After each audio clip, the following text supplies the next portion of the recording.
Sure, testing 1, 2, 3, 4, 5, 6. Testing again. Anoka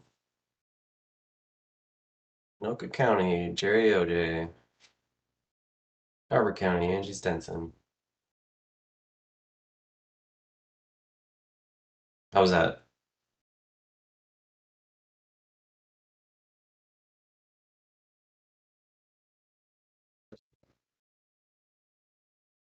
Okay. And then as far as recording, you're going to be doing that, right?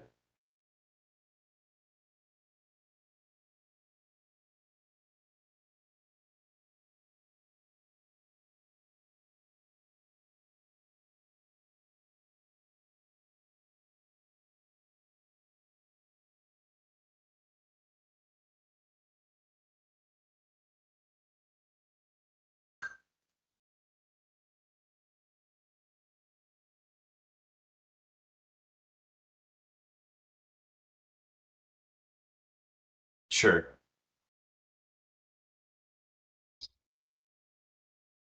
Understood.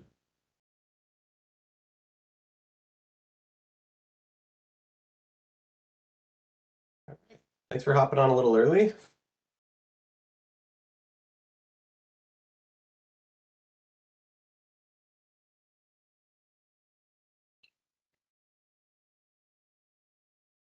Yeah.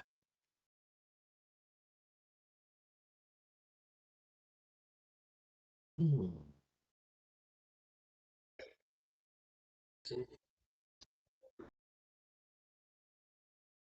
Yep, we're all set on that front. No, I did not. We had a midwife meeting first thing in the morning, but then yeah, nothing so far. So,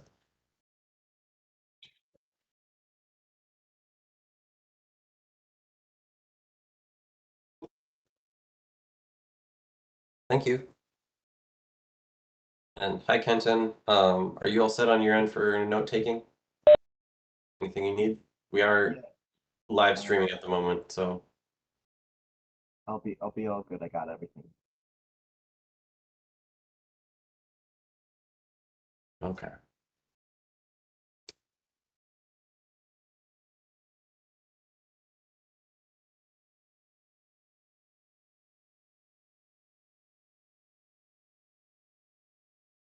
Okay, we got a few folks popping on here. Hello, Chair Thompson. Hi, Bradley.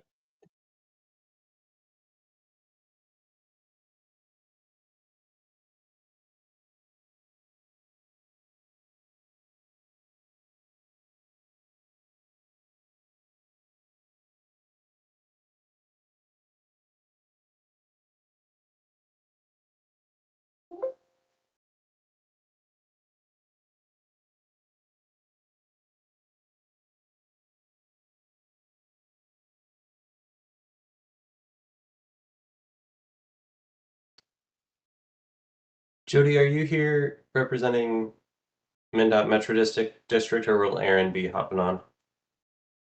Aaron should be coming. Oh, okay. So We'll you're give him a just minute, otherwise I can represent. gotcha. I'll mark you down for now. Thanks. Thank you.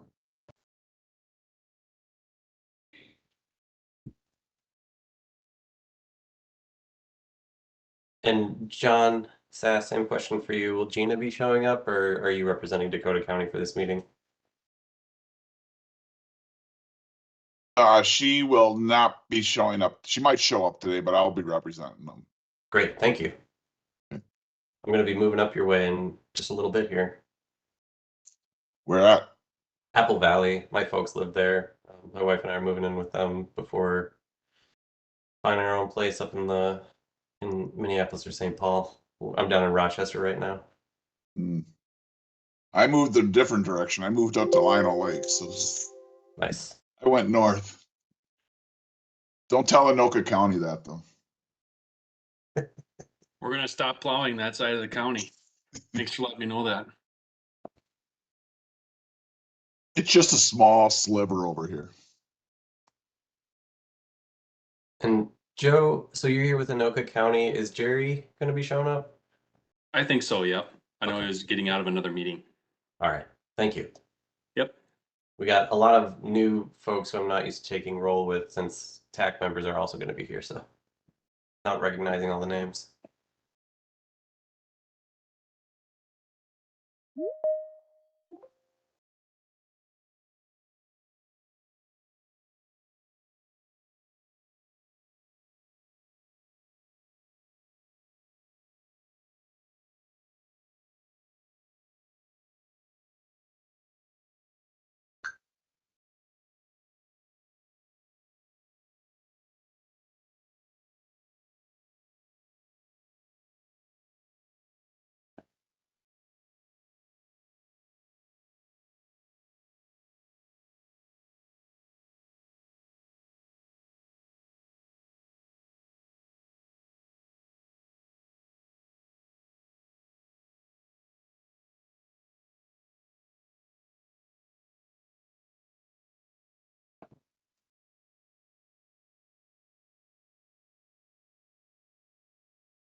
Gee.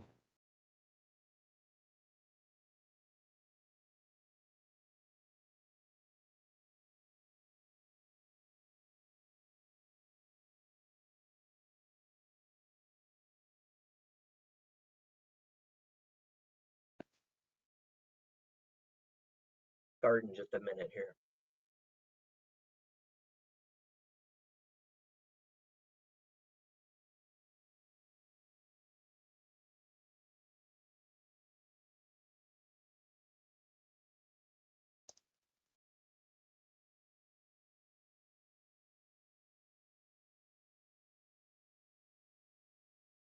We are at a quorum, Chair.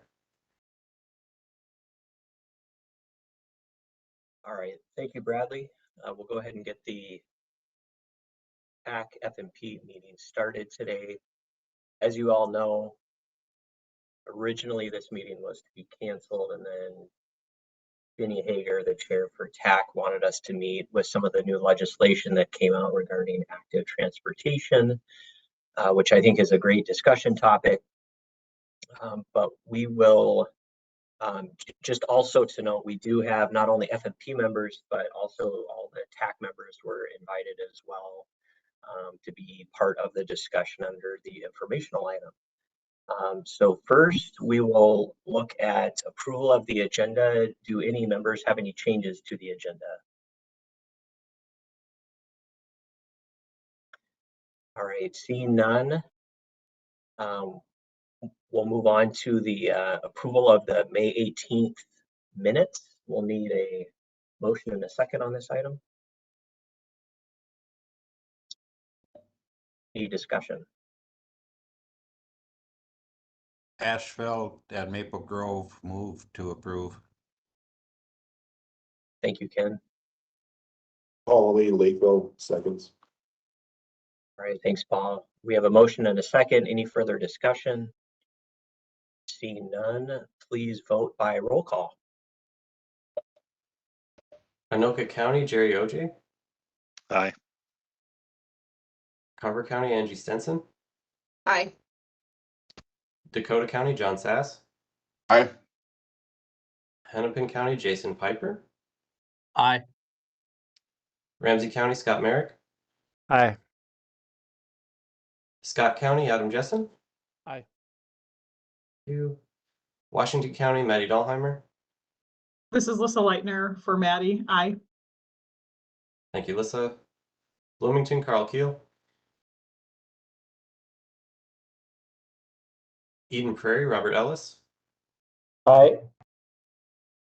And Carl, if you tried to say something and you put something in chat, I can come back to you and get your vote.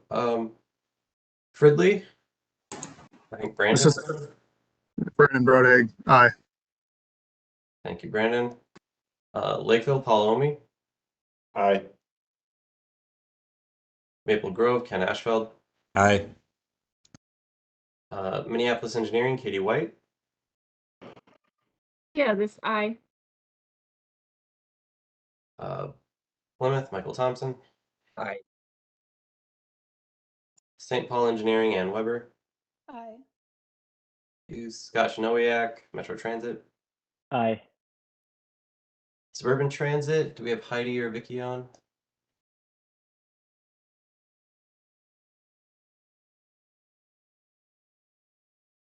Okay.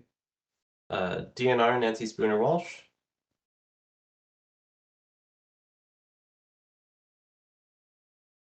MnDOT Bike and Ped, Mackenzie Turner Bargan. This is Mike Samuelson for Mackenzie. And I vote aye. Thank you. MnDOT Metro District. Aye. Thank you, Aaron.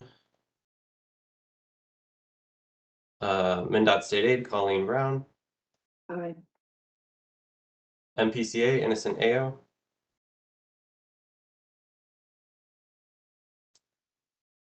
Met Council MTS, Will Henniker or Steve Peterson. Aye. It's Cole. Thanks, Cole. And then tab coordinator, Elaine Kotsikos. Aye. Thank you. Chair, motion passes. All right, thank you, Bradley. So minutes are approved. The next item on the agenda is public comment on committee business. Bradley, did we have anybody from the public sign up to speak today? Chair, we did not. Okay, thank you. Next, we'll move on to the tab report. Elaine.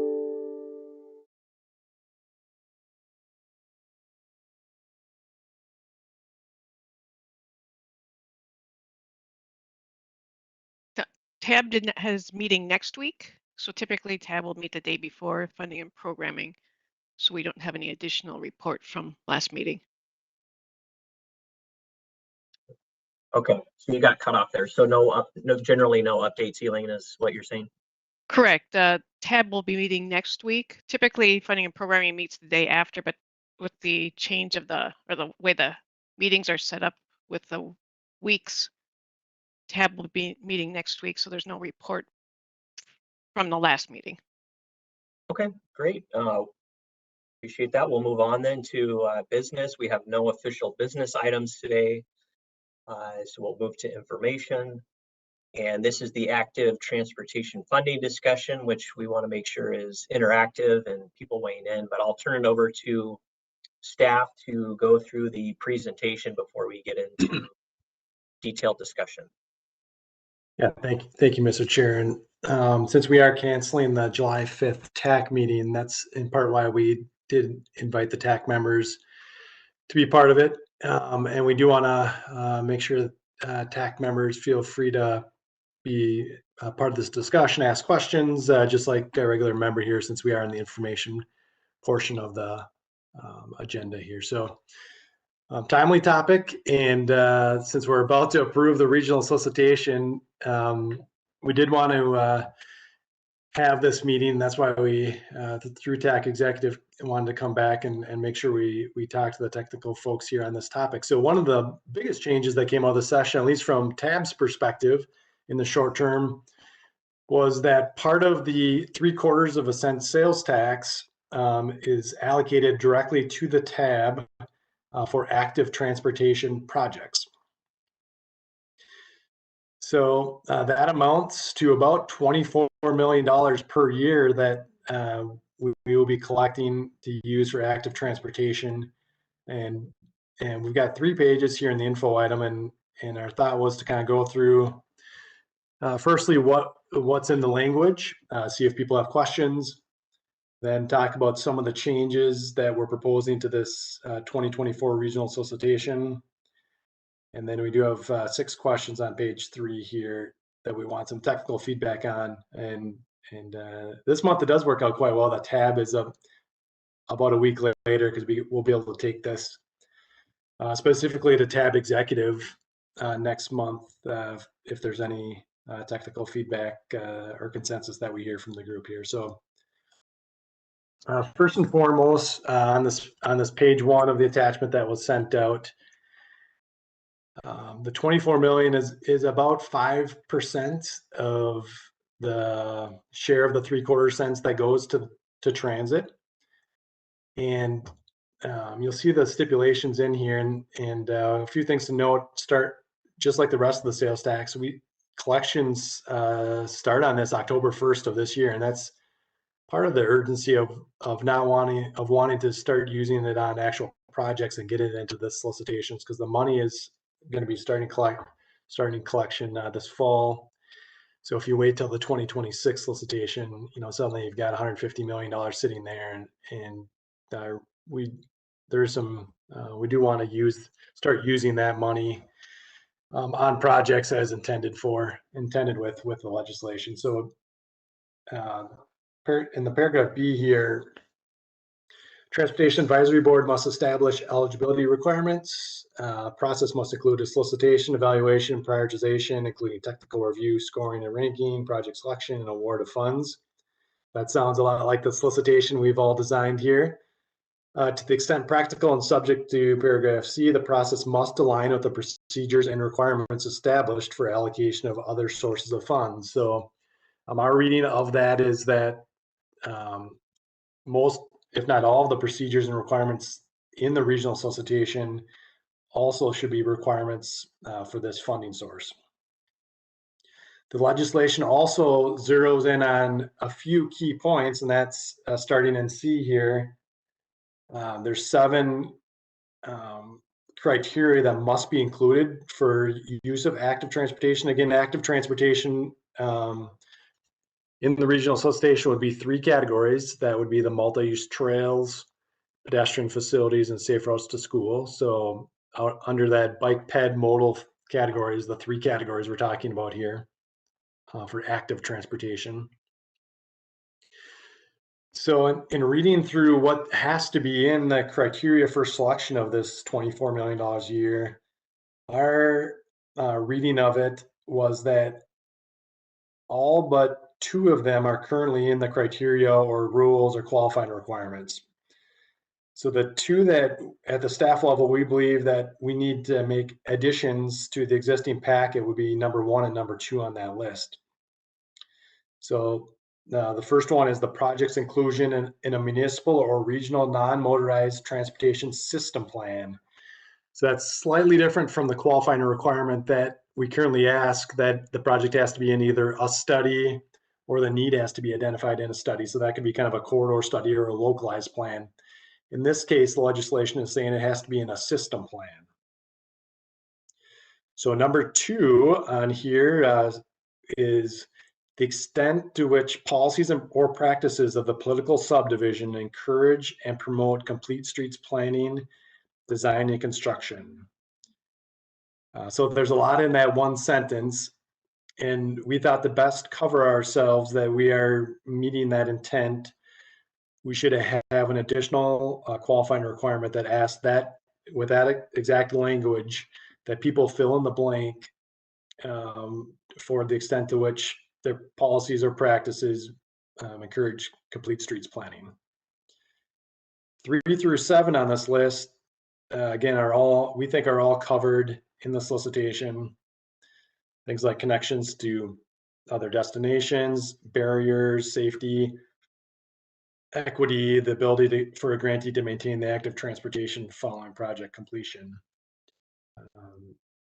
So I think we're set up quite well, and the legislation is kind of alluding to that. We're using the regional solicitation to give away this money, but those are the 2 that we identified in the bill so far. So step 1, and we're going to pause right there, Mr. Chair, and see if people have questions, and then we'll kind of dig into the details a little bit more. Okay, thank you, Steve. Questions or comments at this time?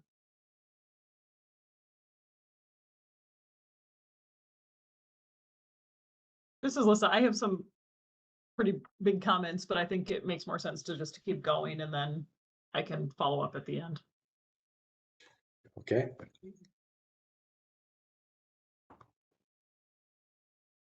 We got Cole Hineker, Mr. Chair.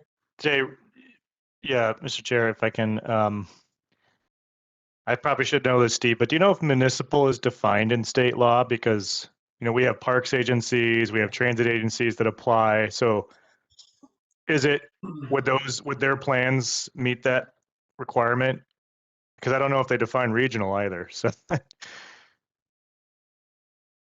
I'm not sure on that.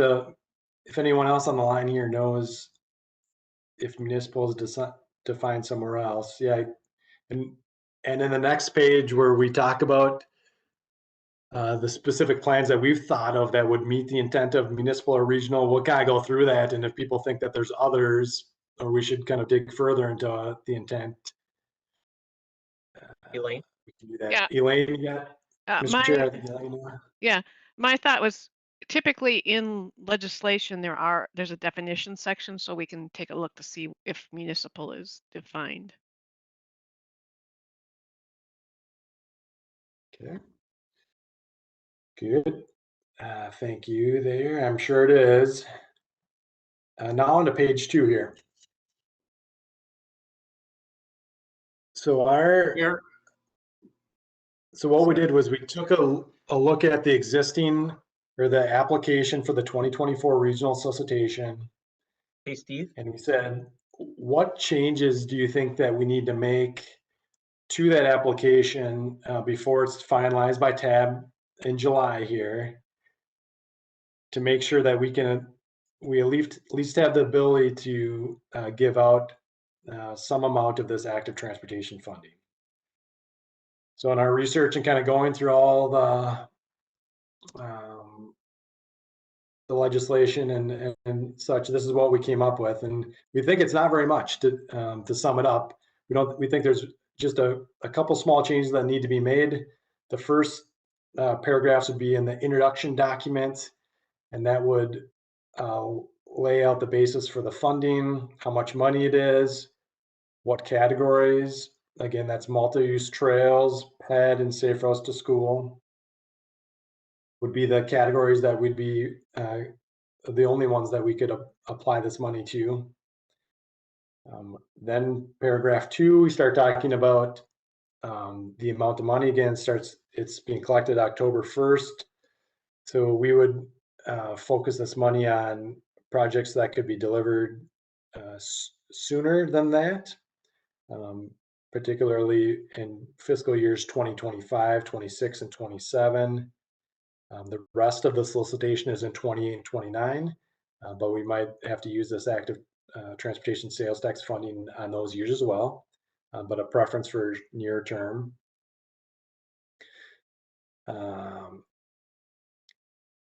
TAB will determine the exact amount, but we're saying if we do allocate the first, this is kind of like the federal money with IIJA. We got money and it's available right away. So if you do allocate a portion of 2024 money, 25, 26, and 27 fiscal years, that amounts to about $86 million just for active transportation.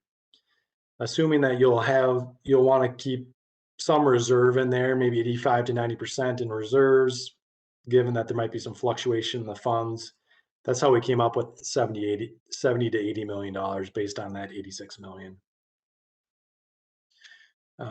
Another key point, last sentence in this paragraph, the new active transportation sales tax funds will be considered being above and added to the bicycle and pedestrian facilities federal funds allocated within the federal funding ranges. So the funding ranges were based on CMAQ and STP dollars, and we think the intent of this money is not to is to be in addition to and not kind of in exchange for that money. So we'd have,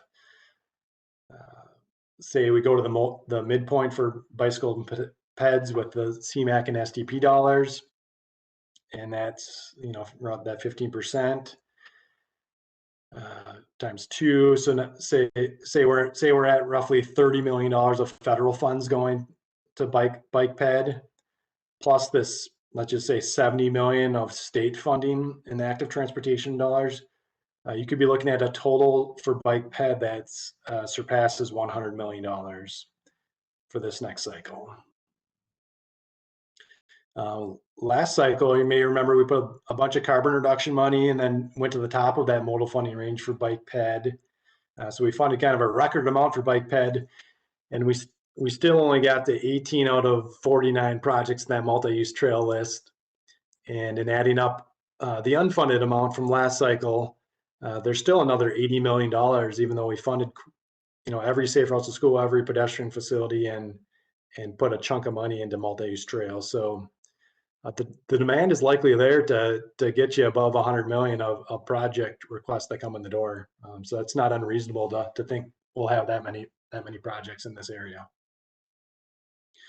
Next paragraph, we talk about the match, and this is a question on the third page here too, but we're assuming in writing this up that it will continue to be an 80-20.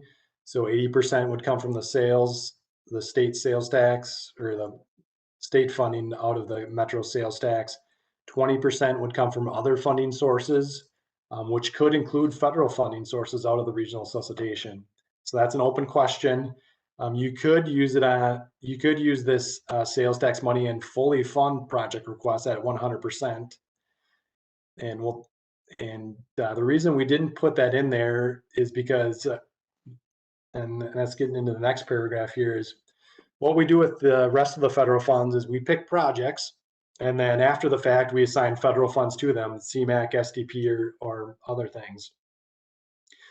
So our first thought is that we do the same approach with the sales tax money. So we say $100 million is available for bike ped. We go down those lists in both multi-use trails, peds, and safe routes to school.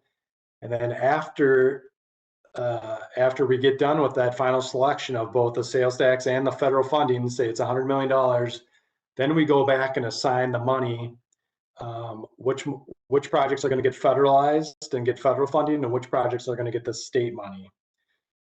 So if we did something different than 80-20, that makes that process quite a bit more difficult, because you don't know where you're going to kind of quite end up.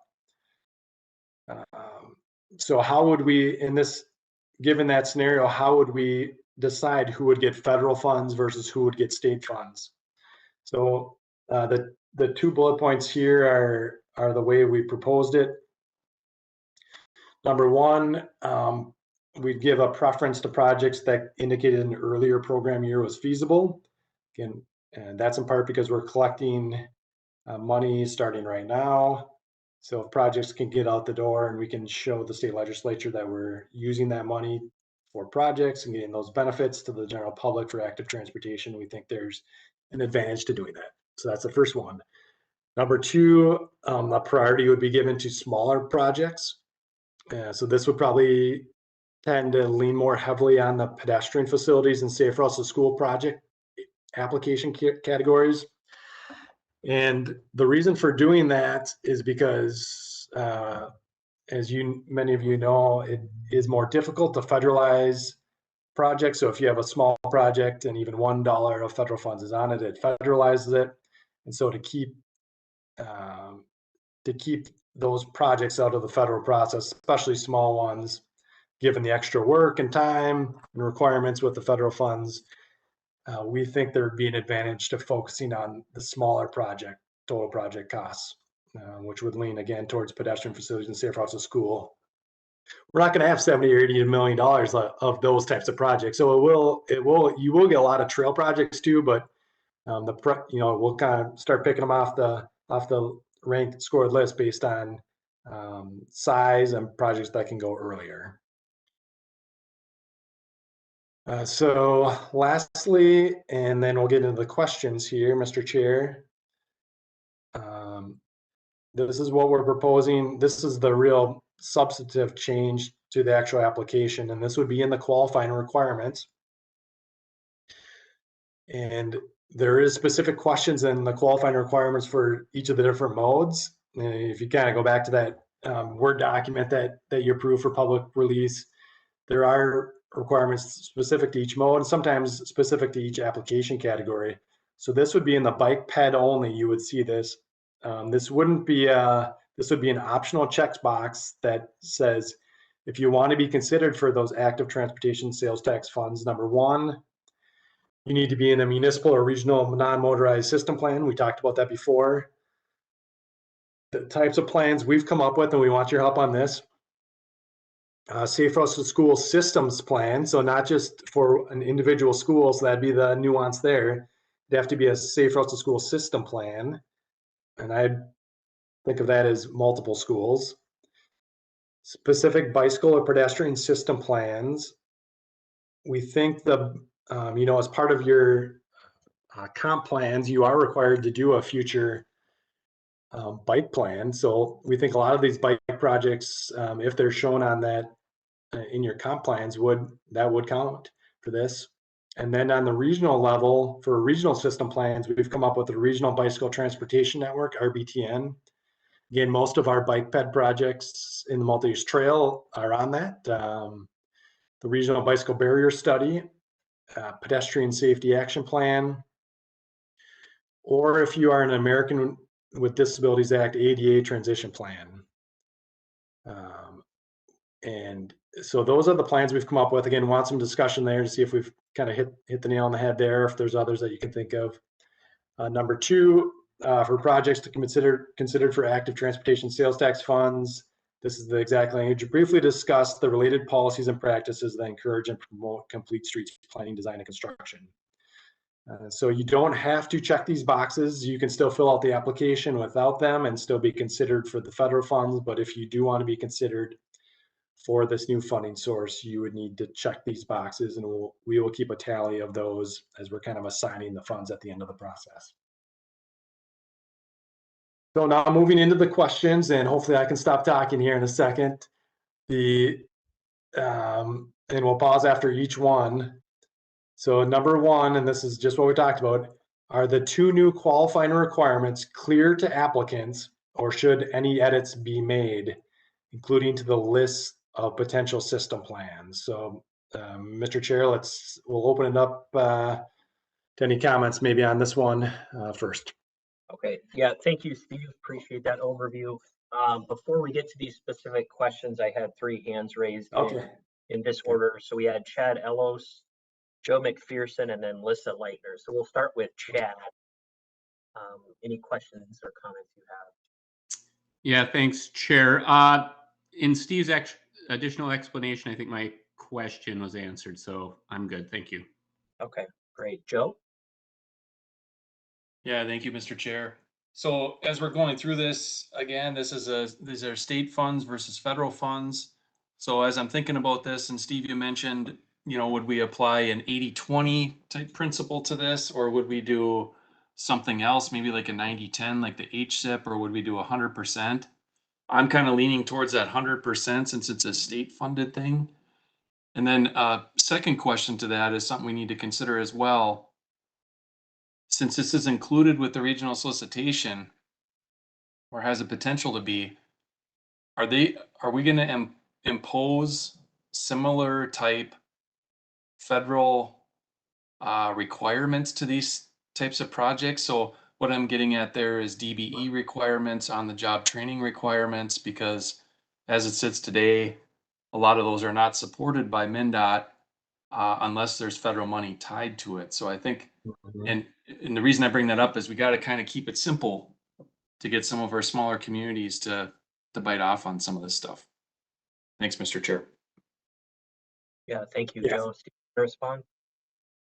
Sure. Yeah, he's getting into questions 2 and 3. So good segue there. So first one was on the percent, right? Whether you do 80%, 90, 100, or something else. You could theoretically do, like you said, 100% and or even pay for the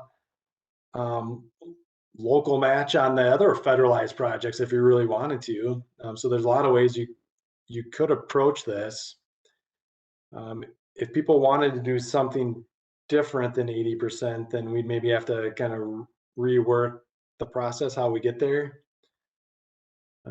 Meaning we'd probably have to select those active transportation projects first off the list, give them the 100%, and then versus kind of on the back end of assigning the money, which we could do. It'd be a little different than the way we do the other federal funds, but not impossible.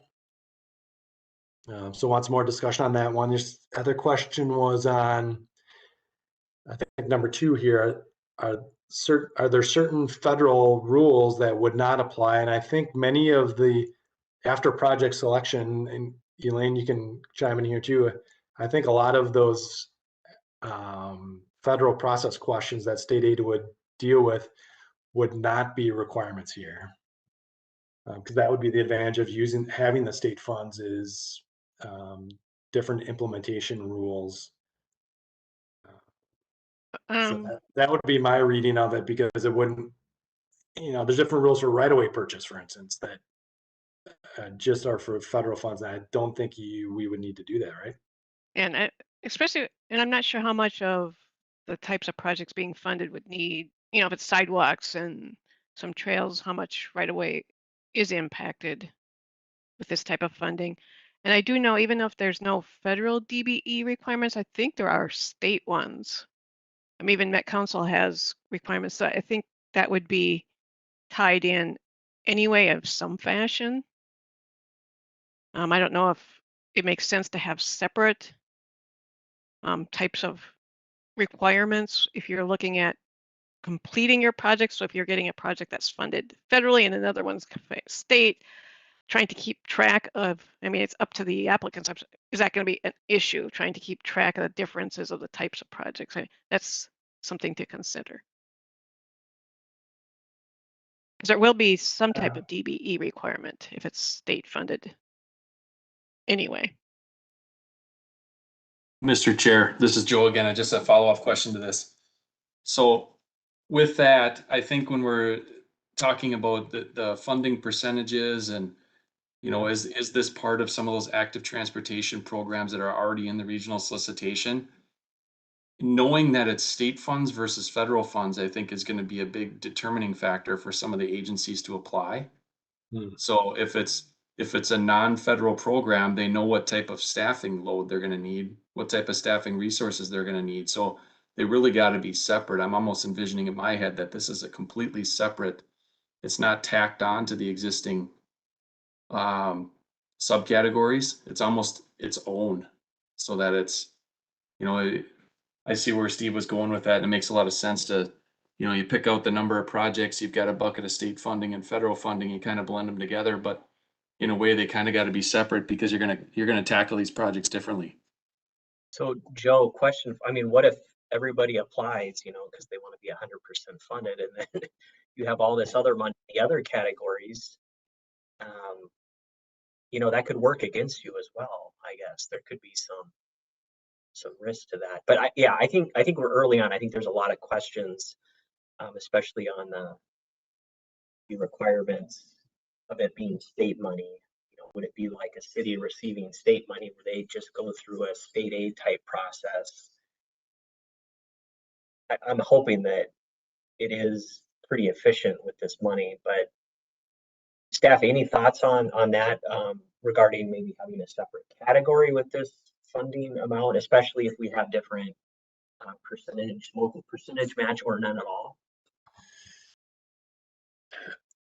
Yeah, I guess, first, I think many of the reason we kind of focused on smaller projects and near-term projects was to get them out the door and not have to go through the federal process. So I think, if there's any state requirements, they'd have to do those, but not the federal requirements. But having a separate,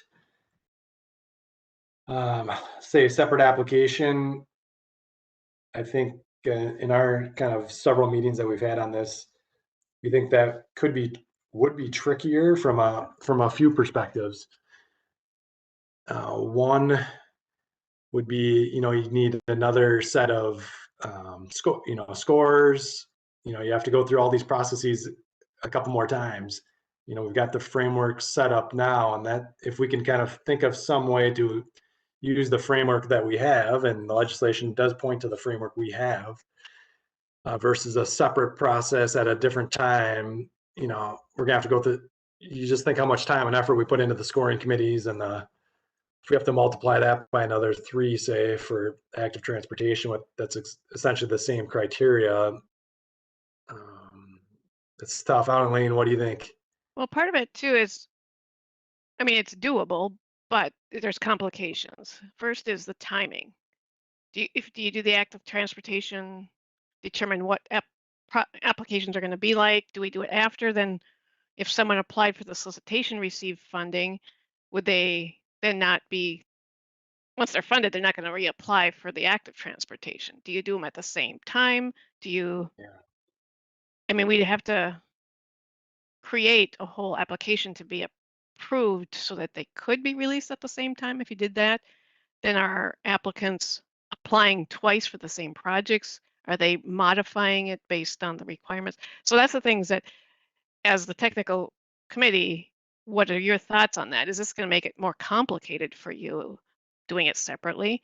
I mean, it's doable, but it adds work on your part for submitting 2 applications that may or may not be a little bit different.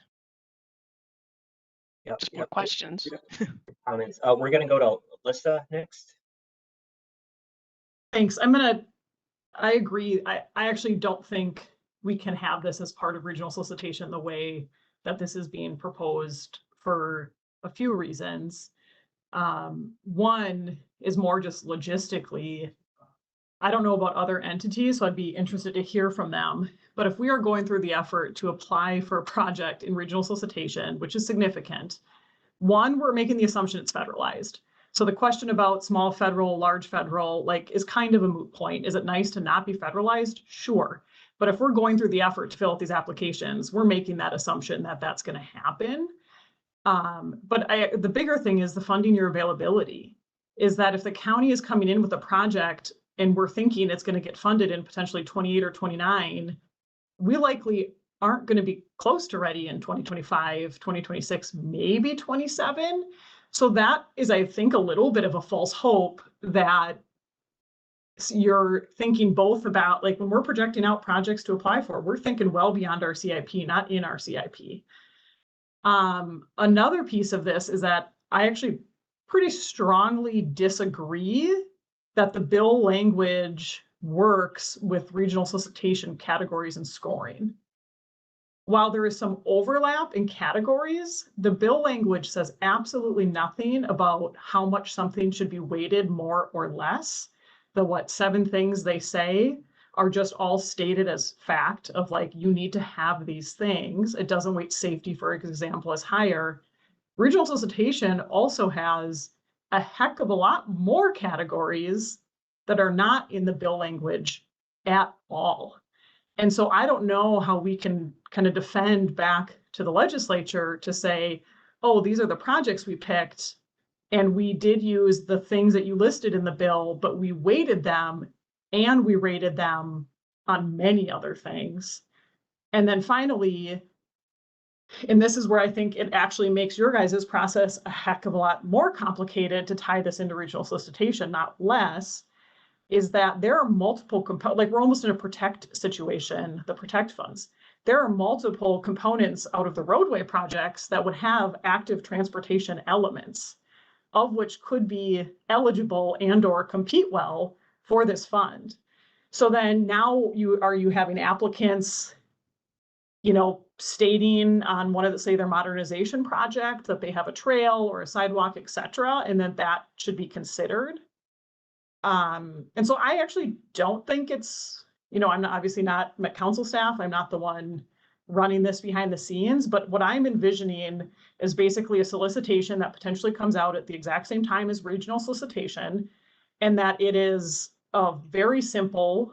We see many MnDOT applications that are pretty dang simple of, a text box, provide, a paragraph or 2 to justify X, Y, and Z.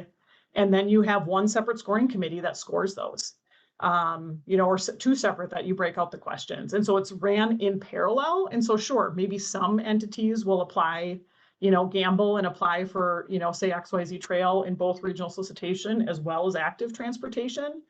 But I would say Washington County probably doesn't have any trail projects or active transportation projects that we could flex, 2-3 years sooner you know, they're going to be completely different projects. But if I'm thinking reporting this back out to the legislature of how those funds were used, I don't see how a regional solicitation process is defensible when you look at it one for one with that bill language. Steve, you want to respond? Has it gone through legal and council review at the Met Council, or what is the process you've gotten up to this point for the staff report? Yeah, good comments here. I was trying to jot as many as I could down there, Alyssa, but yeah, we think our current solicitation application is covered by the bill language because it says to the extent practical and subject, the process must align with the procedures and requirements in the solicitation. So we haven't had a legal or attorney look at that, but you know, and probably having 5 to 10 various council staff look at this, where we do feel comfortable that the current solicitation process does meet the intent of the bill language, because we are covered, and we do cover all those other ones minus the 2 that we talked about for qualifying requirement. And it's pretty broad. The selection process must include criteria and prioritization of projects. Certainly we do weight it differently, and having additional ones beyond that, and that's part of your concern, Alyssa, is that it goes beyond the bill. Is that what you're saying? It goes beyond the 7 requirements there. But the sentence before that would say it must align with the procedures and requirements established for the other source of funds. So I would view that as you can go beyond what's listed right there and use the solicitation language. But like I said, maybe we can have an attorney kind of look at that as well. I would like to hear from other entities on how they pick projects and if they think it's realistic that they would be filling out, you know, regional solicitation application and could flex a project between potentially 28 money and 25 money. I mean, that's also just a logistical thing that I don't think is realistic on how most entities plan out their CIPs and beyond. That one, and you know, if it's a pretty big gamble, I mean, the regional solicitation applications are an insane amount of work. And so then to like potentially go after even a narrower pot of money, I don't know, I just don't see how that's practical from how entities actually project out what they're applying for, let alone how they plan for their CIPs. But I'd be interested if others, other of the cities and counties feel differently. Mindet. All right, well, we have a number of hands raised. Elaine, you can respond if it's directly to Alyssa's comment. Yeah, just one thing I was just gonna say, with the dates for the solicitation, we always put out the program years for the federal funding. And then we also have a secondary question of, are you able to take earlier funding if it's available? And that has been in the solicitation for many years. So there are applicants that are already indicating that they can take earlier money, even if it's federal. So this would be, you know, more money that would be available early. Right, I think the point is it could actually be helpful to existing projects because it'll defederalize projects in the next few years, is my understanding of those dates, correct? Correct.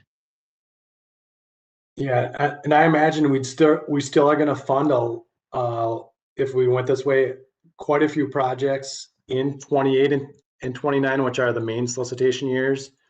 But it's just giving that preference to the earlier projects so they don't have to go through the federal process was the intent. But I think Alyssa's right that we are going to have some, but not many projects that can go earlier. We did have quite a few last time with the federal funds that we did give earlier money to. But it'll be a mix of 28, 29, and then those earlier years if we went this way. So let me just clarify this for a second. The only projects then that would be coming in the door are ones that could be built in 28 or 29 and or potentially up to 3 years earlier. Like that is a very limited amount of projects and or entities that would have the ability, staffing, other funds to shift their program around. So to me, that is such a limiting factor of who could actually apply. Or you're asking entities to gamble to say, okay, I don't want to go in 28 or 29. I can only go earlier, and like gamble that they would rate high enough and then have to go through this regional solicitation process as opposed to a much shorter, more condensed, more concise solicitation process. That's kind of the point there, is that you're really limiting both the entities and the projects that could flex that much. Steve, I was gonna say, Go how ahead. much funding was in the earlier years, this last solicitation? I'm gonna be It was impressed. north of 50 million. It was probably closer to 80 to 100 million of earlier year money across the whole solicitation, every application category. But I don't know if I think Bethany might have that data that she can provide here, but I'm not sure Alyssa and I are speaking the same language here that we're understanding each other here. But because when Elaine, just reiterate what you said. So when you apply for the solicitation, it's a checkbox, right? Where you can put 20, 25, 26, 27, 28, 29, or check all of them if you wanted to be considered for those. So this sales tax money could go for all 5 of those years. We would just give it first to projects that can go sooner. Is that correct? It's not just the early years. There's the sales tax is going to continue in perpetuity till it's a lot changes. So we are going to have money in 28 and 29 also. Yeah, the money's going to continue. And yeah, so the question is, we're viewing this almost as a pilot because we've got this regional solicitation evaluation starting this fall where we're going to dig into this topic. What's the best, and that's kind of the same thing we did with Protect. What's the best use of this money? So from staff perspective, we didn't want to do a separate application because the timing and the overlap of projects. We didn't want to wait till 2026 because it was too late. We'd build up too much of a balance in that fund and not spend the money for several years. And so that's why we thought using some amount, maybe it's not the 70, 80 million, but using some amount, this solicitation made some level of sense just from a flow of money perspective and getting involvement from our partners standpoint. That's why 26 was kind of ruled out. And a separate solicitation was complicated. Elaine kind of explained that before. And so viewing this as a pilot, but maybe it's a smaller pilot, or people, the other option is to wait, figure it out in the solicitation evaluation and go that route. And there is a little bit more flexibility with this funding. So it's not going to be a certain amount has to be spent in 25, a certain amount in 26, a certain amount in 27. If we didn't have enough projects in 25, you move it to 26. And it gives us some flexibility. So if projects can go earlier, you give them those funds just to get them in the ground earlier. So the next time it comes up for review at the legislature, they don't say, oh, you haven't spent this money, you didn't need it. Right. Yeah, that's what I was going to say. I mean, they pass legislation, they're going to want to see tangible results pretty quickly instead of it just sitting in an account somewhere. Any further comment, Lisa, before we move on to Scott? Yeah, if you all think it's a different situation as a full separate solicitation versus adding another category in the process, that the application matches what's in bill language. I mean, so you're running it all parallel, you're making the decisions all parallel, but it is an absolutely separate category. To me, I think that is potentially a little bit of a middle ground here, that some of the processes are happening all at the same time. So but it is, logistically, you could do the 100%. People know it's all state money. People know it's, whatever we decide on 100%, 80-20, whatever. You can match exactly what the bill language says, make the application simpler, et cetera, et cetera. Okay, thank you for the comments, Lisa. We can always come back to you. We're gonna for time's sake, we're gonna go to Scott next. Thank you, Mr. Chair. I agree with a lot of what Joe and Lisa were saying. I also understand, I guess, staff's perspective to a certain degree. I don't agree with everything that staff is saying, but I think the one thing that really resonated with me is what Joe mentioned. People need to know going into the application if their project is going to be state or federal. It can't be something that's figured out later when Steve is shuffling the books and figuring out what the numbers are. There's just too much money that we're working with here to be trying to figure things out later after the applications are submitted.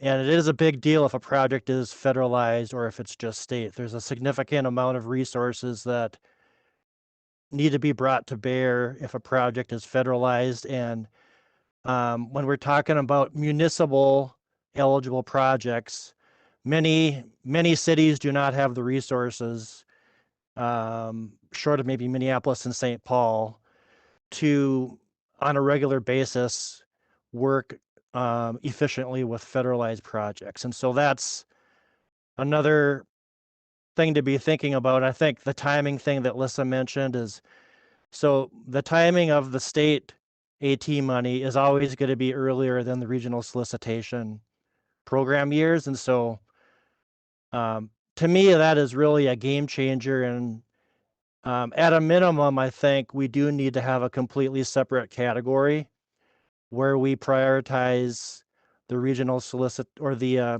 regional sales tax AT projects. And let's please not go down the road of adding the AT money to a federal project. It needs to be completely separate. It's a completely separate, there's completely separate intent in the legislation, and we don't want to be federalizing state money unnecessarily. I did a quick check, and I guess I'm open as to if you use the same scoring criteria as the regional solicitation or just the legislation criteria, but I think we should all just be aware that, as Steve mentioned, the criteria in the statute do, for the most part, mirror what's in the regional solicitation already. But the thing we should also keep in mind is that there's, I think, 6 or 7 additional criteria that are in the regional solicitation that are not in the active transportation bill. And so do we want to add that additional level of rigor and complexity to these state funds, or do we want to keep it simpler and more streamlined? Thank you. Yeah, Steve, maybe a question first. I mean, have you thought about in the off year, we do the regional solicitation every 2 years. In the off year, running it kind of maybe like an HSIP program or something, like in an off year, where you understand whether or not you're successful through the regular regional solicitation, and then you know where you stand, and maybe you apply a year later for this specialized program. Has there been discussion on that?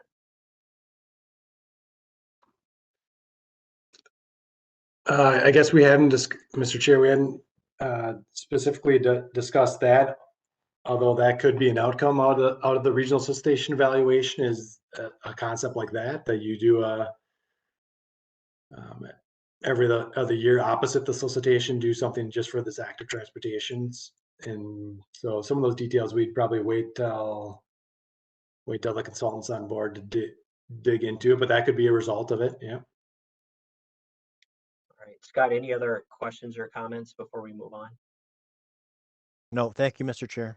I have a question regarding that. Does that, when someone's, I'm going to ask as applicants, does that make you determine whether you apply for the solicitation funding and get 80%, or do you wait to the following year to get the 100% state funding?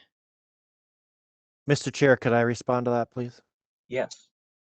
So I would say that that's a valid observation, Elaine, and I think Steve also brought that up. And so to mitigate that, I think I would be okay with just making the 20% match also apply to the state money, so you don't really incentivize that aspect of it. It kind of makes that a neutral consideration. I think the key thing is let's not commingle the money, and let's have a separate prioritization for the state AT money.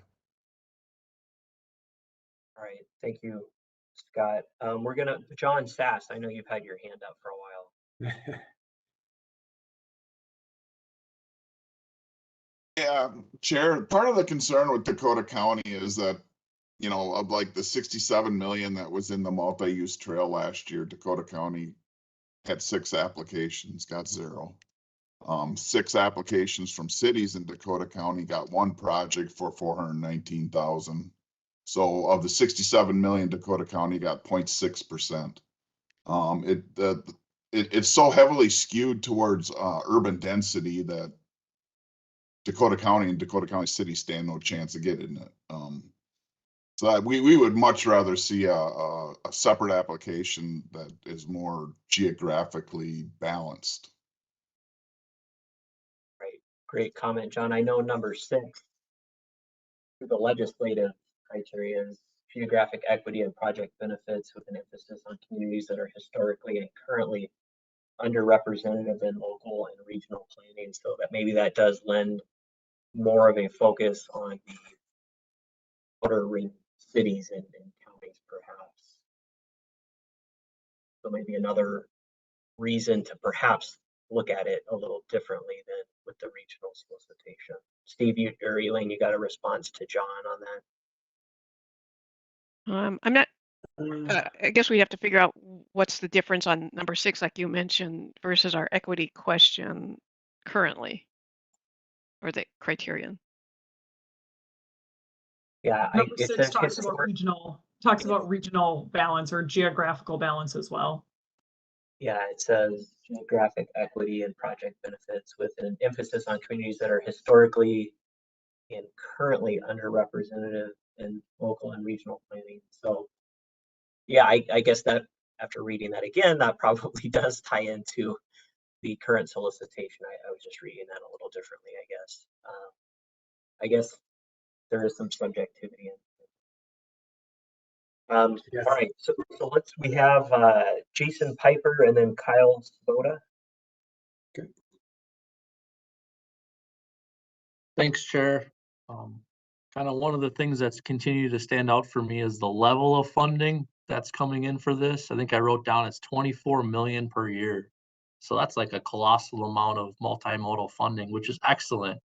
But I just want to recognize that's a high amount. Like I think back to when I was younger and I got $20. I probably didn't spend that the most wisely back then just because I didn't have a ton of experience kind of having a cash influx like that. And so I know we've pointed to legislation a little bit on we're just following the rules of legislation. Well, I think a lot of the eligibility or requirements were written in at the 11th hour as they were diligently trying to figure out how this is all going to work. And we have a lot of smart people on this call and a lot of passionate people who are supportive of this funding. And I think we're willing to bat for the region to go back to legislation, next year or the following year to make any changes or adjustments to make this thing work for us. So just want to let you know that I think we can work together as a region on, making those or calibrating per se how this funding will work.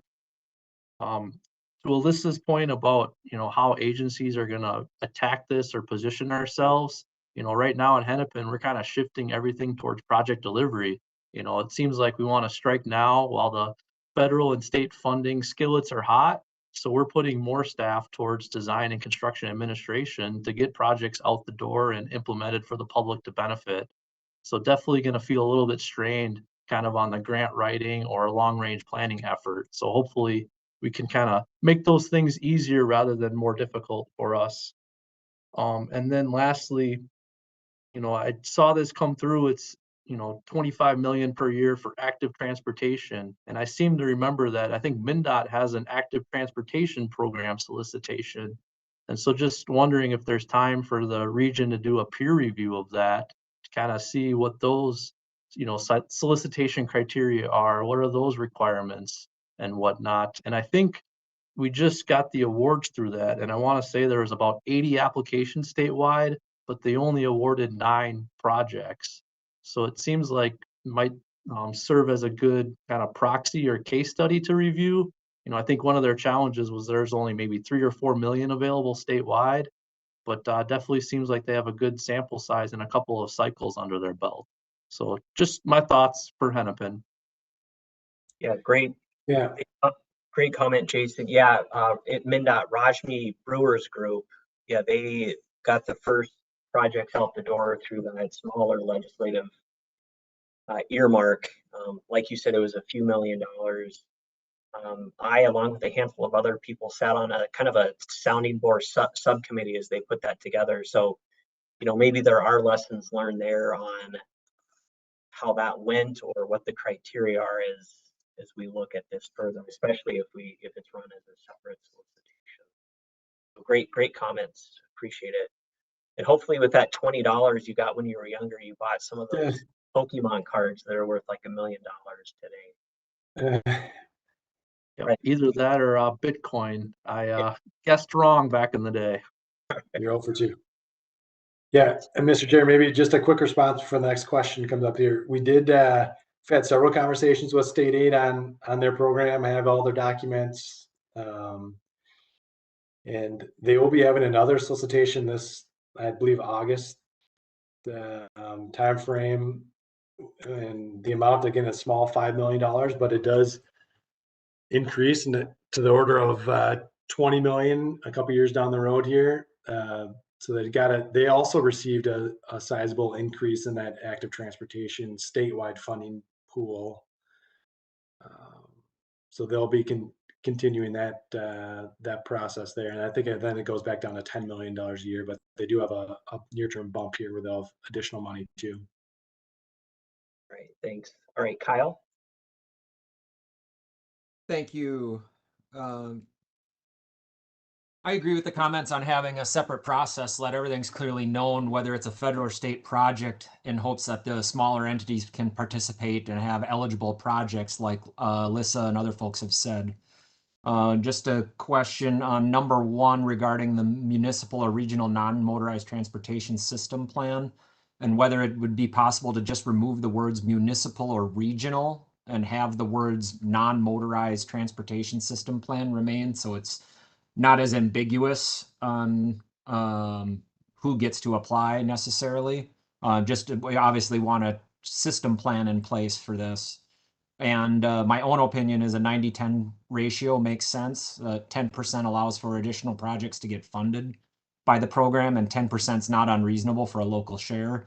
Like the legislature added the program to provide significant funding and get these active transportation projects funded. Not necessarily to follow the exact same federal process necessarily. Those are just my comments. All right, thanks, Kyle. Steve, do you have any response? Yeah, so I just wrote down 90-10. What I heard was maybe a separate application process from him. Did I miss a question or? I think he mentioned about number 1 having language change, but obviously that'll take an act of Congress. Okay.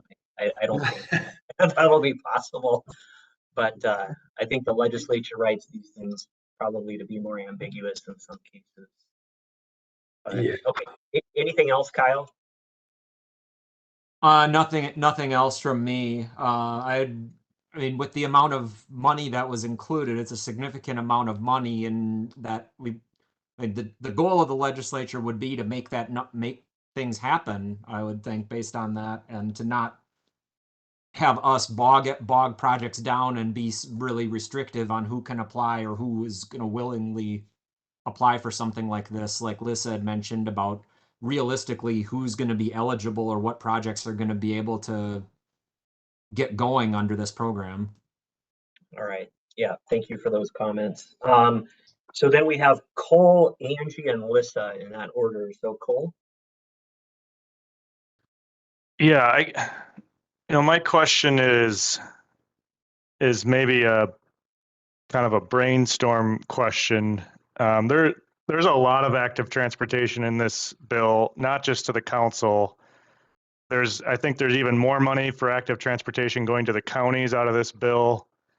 And, it sounds like we have a lot of money to spend on active transportation, and it's going to start flowing, all of it, this fall, as Steve noted. So maybe the question is, does that all need to be coordinated? Is that going to even further restrict the ability of entities to spend money even years down the road, because they're going to have to spend some of their own resources on active transportation? And kind of just asking that bigger picture question, I'm hearing that there's maybe not enough capacity to deliver these projects, but if there's even more projects region-wide, not just this funding, does that restrict capacity even more? And I'm not sure how to handle that, but if that's the concern of the group, I'd be curious just to know like what particularly like what the counties are thinking with all of their increased funding for active transportation and how they're going to manage that relative to this process.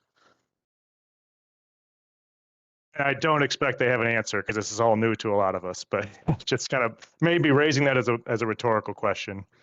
Yeah, like I've said on a couple past meetings, I think the consultant industry is going to be very busy in the next 5 to 10 years with all of this additional money out. But yeah, those are great questions, Cole, especially with so much money focused in one area. You know, there are going to be stretched resources for sure. And then that goes on to say, you know, what about contractors and construction and pricing for projects going up? So there's a lot of unknowns there. Anything else, Cole? No, thank you. Angie Stinson. Hi, thank you, Mr. Chair. I'd like to voice similar support for a separate program, mainly because of the importance of keeping the state and federal funds separate and opening up that opportunity for smaller agencies that may not otherwise apply for the regional solicitation. I'm thinking it could be a concurrent process, similar to how HSIP is a concurrent process, and that there would still be a potential for agencies to apply to both potentially if they want to do that. The other item I'd like to speak to is the criteria, and I do think there's a need to simplify it for the active transportation funding, to focus more so on the 7 areas that are defined in the language from the bill, but also specifically would like to speak to maybe just the thought that came up about the geographic equity and project benefits, with an emphasis on communities that are historically and currently underrepresented. I think that is represented with what we do with the regional solicitation, and is good. And yet I do want to highlight as well that the split of the money to urbanized and urban communities versus suburban and rural communities of those multimodal categories is typically 90% to 10%. Last time it got a little bit better with more money that was added, but it was still 80% to urban and urbanized communities. So it's actually not because of our emphasis on historically underrepresented communities. It's actually based on or because of the potential usage criteria, which identifies or scores projects based on existing employment and population within 1 mile. That criteria is worth 18% and uses the same buffer area, no matter if your project is in an urban, urbanized, suburban, or rural community, it still uses 1 mile. I've pointed out before that that's not consistent with the buffer areas for the RBTN, but we've not been able to rectify that. So I just want to point out that that geographic balance and then specifically the keeping that piece about historically and currently underrepresented communities is important, but that also trying to balance out the money more than what it currently is at 80% to 20% can actually be done by addressing the potential usage criteria. Thank you. Right. Thank you, Angie, for those comments. Mr. Chair, maybe just, you mind if I just follow up with Angie on one thing? When I'm just trying to write some notes down here. So when you say a separate application, are you saying, was your idea to do a separate application as part of the 2024 regional solicitation application, or at a different time? I think it needs to be simplified in order to have more of the smaller communities be able to participate. Is my primary thought there. And I guess the timing, I could see it, I guess that's dependent on if it's feasible to make some adjustments to what we have with the current timeline. But I would leave that up to others. Thanks. Yeah. Yeah, I think you have identified something we did too, Angie, and maybe it's just worth bringing forward again was maybe the gap in this is maybe some of the smaller communities that wouldn't normally pursue federal funds, either because of size or expertise or past interaction with federal funds that maybe would apply for and pursue state funding. So that's a gap that we identified here too in our review. So thanks for bringing that up. Yeah, I agree. I think like number 3 is to the extent which the project supports connections between communities, which kind of lends itself more towards the exurban areas. So all really good comments here. All right, then I have Lissa, Elaine, and then Scott. Thanks, Angie. I think you articulated that really well and actually kind of bridges what Dakota County was talking about as well, is that this bill language is not talking about density. Never once does it discuss the amount of people in one location. And that to me is in direct conflict with what is in regional solicitation, is that I can think of multiple locations within Washington County that have pretty remote populations. There's example, the manufactured home community on the edge of Lake Elmo that has almost nobody living around it, but it is great need. There is no projects would ever qualify for regional solicitation in that area, and they could in this and would meet the intent. And when I talk about the ability to apply for these projects and putting in the effort to these regional solicitation applications are huge lifts. And it's not saying that me as Washington County, we can figure it out, we can do it. It's these smaller communities. This is a historic amount of funds, and we all know this. And I understand everybody is strapped. There's so much money flying at us. We are all trying to prioritize to figure out how to get this done. This includes Met Council staff trying to figure out how to run this for us. I get that. But taking the simplest path in front of us is not something that I think Washington County can get behind if there is something that is maybe a little bit more complex from what Met Council staff think, but meet the needs of what this money does. And yes, is Washington County getting additional active transportation money? Yes. Are most cities? No. And so this is, some of these comments is me thinking about the cities within Washington County who never apply for regional solicitation because of the complexities of the applications and carrying out federal projects, and making this a completely separate thing opens the door for them, which I don't think they would do it if it was rolled in as just to tacked on money on top of the initial solicitation or the actual solicitation. Okay. Thank you, Lissa. Elaine? Okay, I've been posting some information from the MnDOT's active transportation application criteria. And one thing they do acknowledge is the different size of communities that would be applying. And I did copy and paste from the application how the projects are scored against similar sized. And maybe, I don't know if they set aside, I didn't look that close into it, just scanning quickly, whether they set aside a certain amount of funding for each area type, but this way they were scored by similar sized communities. So they're not competing in Minneapolis with a Coates, for example, for a project. So that's something that could be looked at in the scoring part of it. And also looking at theirs, I do see with their funding, they have up to 100% for local, but they also allow local match for already selected federal projects.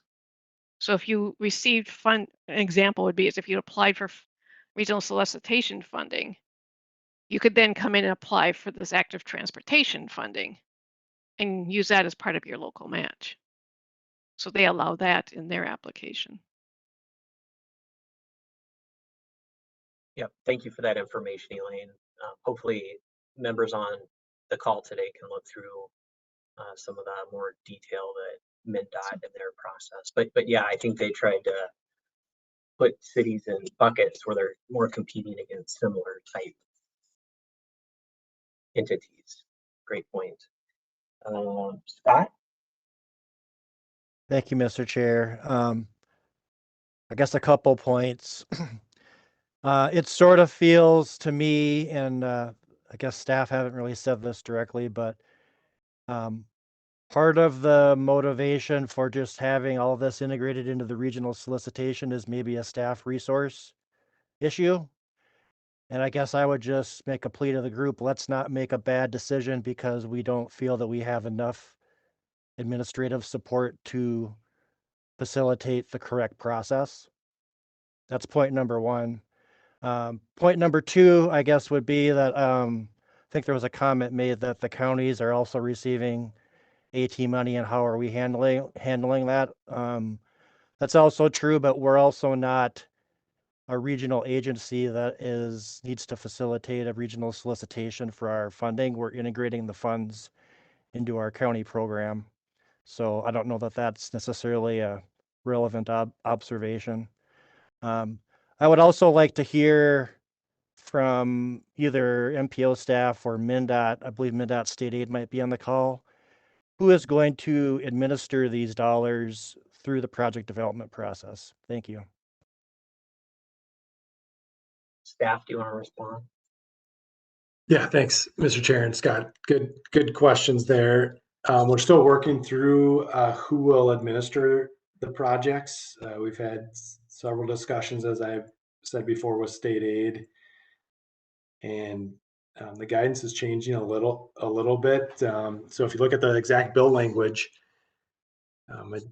it does not allow for administrative costs to be used to administer the funds, but we're hearing that some additional guidance from MMB is going to come out on that particular fact. So short story is we don't think we need to make that decision at the moment. We've got at least a year, 9 months to a year on that, but we've had several conversations already on that. But whether the choices are either somehow through state aid or the council does it, and we've got other grants folks that administer grant processes via the suburban transit providers or parks agencies and trails and stuff. Right. Scott M, do you have anything else before we go to Scott J? That's all. Thank you, Chair. Okay, thanks. All right, now the other Scott. Yes, this is the other Scott Janoyak from Metro Transit. Have one comment, one question, I think both kind of technical in nature. I'll start with the comment. Going back to the key discussion questions, I'm just looking at specific language related to those municipal or regional non-motorized transportation system plans. And my technical comment would be if we go down the route of using this language to try to make it clear that any list of plans is suggestive and not explicit, need not be exactly one of these plans. It's a little unclear currently how it's written, if that's like a E.G list or an I.E list of here are the plans you may or may not use. That's my technical comment. And then my question is, do we think it would be possible that this active transportation funding, could that be used for capital or operations of mobility hubs or things like bike share, scooter share? Just wondering what an initial take would be on eligibility there. Yeah, thank you, Mr. Chair. Cole, do you have my phone a friend on this one? So it's like a bike mobility hubs was your example, Scott? Or bike share? Yeah, I think mobility hubs, and then relatedly, bike share, scooter share programs, operations. That to me would be active transportation, just on the face of it. I would think. Doesn't line up perfectly with all the solicitation categories, at least in the bike ped area. Yeah, that's why I asked. It's not a perfect Yeah. match up with what we have.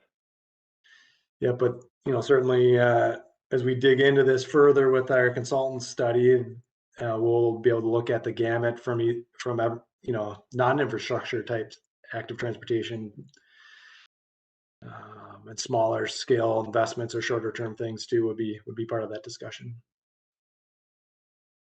Okay. Good comment. Thanks. Thank you. All right, good comment, Scott. Anything further? No, thank you.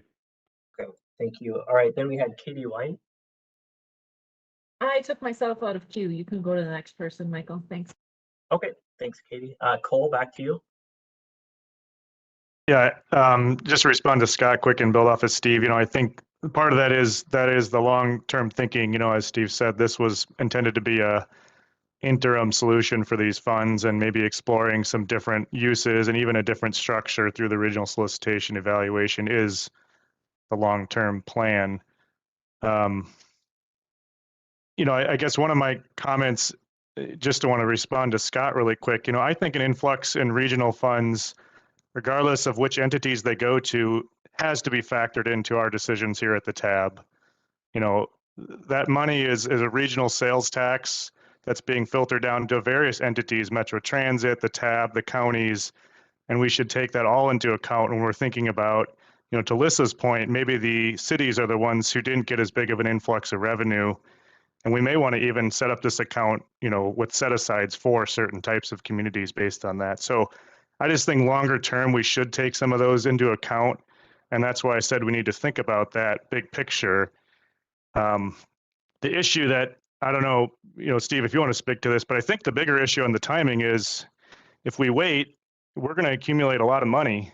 And does that look good to the public for the council as an entity to accumulate over $100 million before we start spending it on active transportation projects? And that's maybe the big question that it's not as, I would say it's a staff issue, as you pointed out, Scott, but I think that's the other issue that's a big part of what we're worried about is just that public perception component. Yeah, so Mr. Chair and member, we, in talks even internally here too, there is a desire to not wait until 2026 and build up that 150, 125, $150 million before we spend some of the money that's been given to us from whether it's a perception or just just banking the money for that many years without doing something with it. It doesn't look good. But so that's really the question at hand here. Do you want to do some sort of pilot program in the short term here? Do you want to wait and do a separate application? I've heard that from a few folks here. Probably be on a different time frame, I'm guessing, but more that require more staff time, as Scott alluded to. But also, I think it could be tougher for applicants. It's another application for them for you all to go through. Or do we just wait and accumulate it do something bigger in the 2026 cycle? But again, that's probably too late to start spending the money, in my opinion. So it's probably more along the lines of, you want to do a separate application, say, a year after the solicitation, or do you want to pilot some amount of money now? We looked at that multi-use trail list. Like I said, 48 applications, we got down to 18, even though we spent the record amounts. And that's why we didn't get to the Dakota counties and the other maybe more suburban areas is they applied, they were on that list. We just never have enough money to get down there. And we viewed this as an opportunity to get further down those lists, get more projects going and more geographies.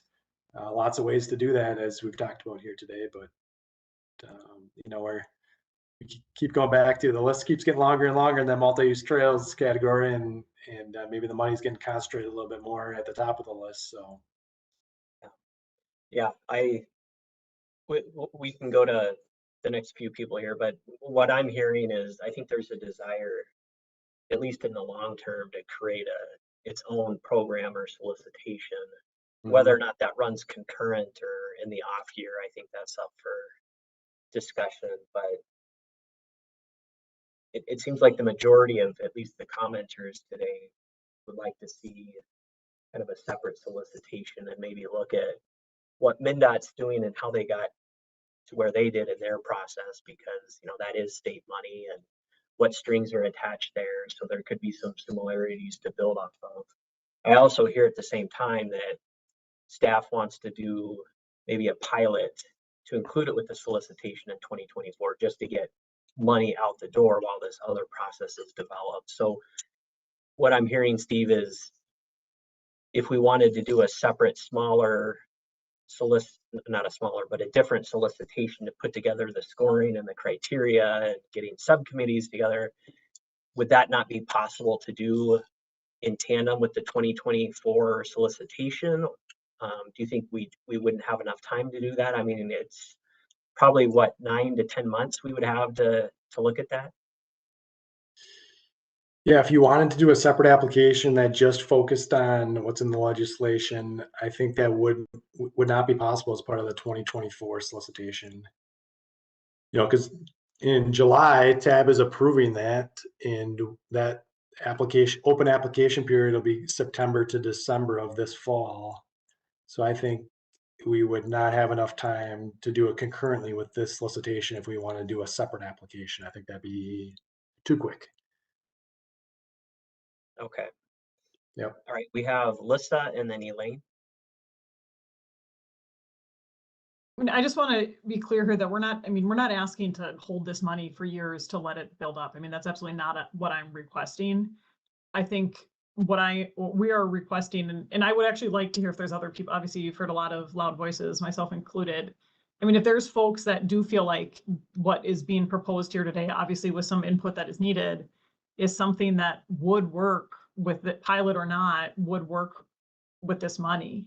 I would love to hear, besides obviously the council staff who's already made that case, if we're calling this a pilot, can't you make a separate category and have the application be fairly simple of open-ended, maybe it is a checkbox on the ones that are yes, no, like, will you, maintain this? Yes, no. But make it fairly simple. If we are in fact calling this a pilot, just a separate category, and it simplifies the application, and then we can also then use that data to see whether or not this attracts other entities that aren't traditionally the ones that are applying to the normal regional solicitation. If we want a pilot and we want then quote unquote data or something to figure out like how to move this forward, I don't know how much we're going to get out of lumping this in. That would be my recommendation. If that other category, quote unquote, has to be released, say, a month after the normal process, then I think so be it. But I would encourage staff to figure out whether or not that's a possibility, and just really simplify the application and just like verbatim match what's in that bill language. I understand that would, potentially add some ambiguity for the scoring. But once again, I mean, if we're calling this a pilot, it's a pilot then. Yeah. I think. I'll go ahead, Mike. Oh, no, I'll let you respond. Yeah, if you did want to do something like that, we probably have a month to play with. We probably wouldn't do a July approval of the application. We'd probably push it to August. And then that would get another F&P and TAC meeting in there where we'd have to discuss it and work it through.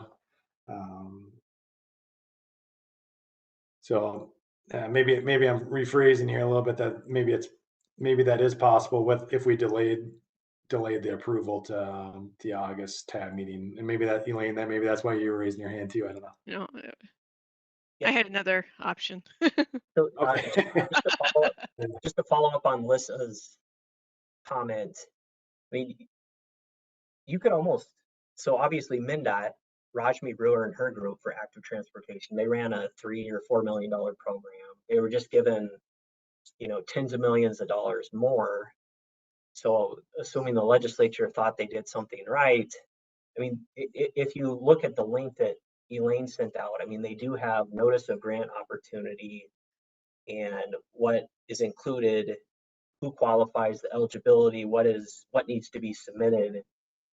And it is fairly simple and straightforward. So, I mean, is there a possibility of just taking that and using that as a pilot to get the money out the door?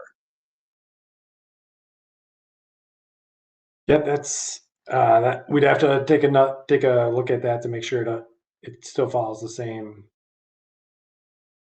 category. So that's one option that we can consider here. Mike Samuelson, I think somewhere in the chat here earlier on, I didn't know if he was gonna raise his hand or not, but he said something about a checkbox. If you want to be considered for these funds, there could be a checkbox to be considered only for the sales tax funding only, I think was his idea, right, Mike? Yep, that was what I put it, kind of trying to mostly stay out of this because it's money directed towards the locals.